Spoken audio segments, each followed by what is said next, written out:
আওয়ামী লীগ নিষিদ্ধ ও ভারতে মুসলিমদের উপর নির্যাতন বন্ধের দাবিতে শুক্রবার জাতীয় মসজিদ বায়তুল মোকাররমের দক্ষিণ ফটকে সমাবেশ করবে জাতীয় নাগরিক পার্টি। বুধবার বিকেলে মিরপুরে গণসংযোগ ও লিফলেট বিতরণ শেষে ঘোষণা জানান এনসিপির মুখ্য সংগঠক হাসনাত আব্দুল্লাহ। এ সময় তিনি বলেন, গণহত্যাকারী আওয়ামী লীগের বিচার ও রাজনৈতিক কার্যক্রম নিষিদ্ধের দাবিতে আগামী ২রা মে এনসিপি ঢাকা মহানগর শাখার উদ্যোগে রাজধানীতে এ বিক্ষোভ সমাবেশ অনুষ্ঠিত হবে।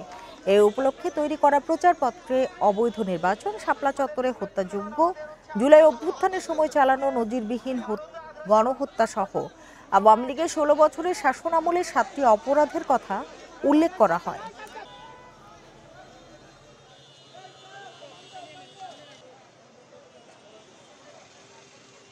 আওয়ামী লীগের নিবন্ধন বাতিল এবং সকল রাজনৈতিক কর্মকাণ্ড বাতিলের দাবিতে আমরা আগামী শুক্রবার বাদ জুমা ২ মে আমরা বায়তুল মোকাররমের দক্ষিণ গেট থেকে আমরা বিক্ষোভ সমাবেশের আয়োজন করছি।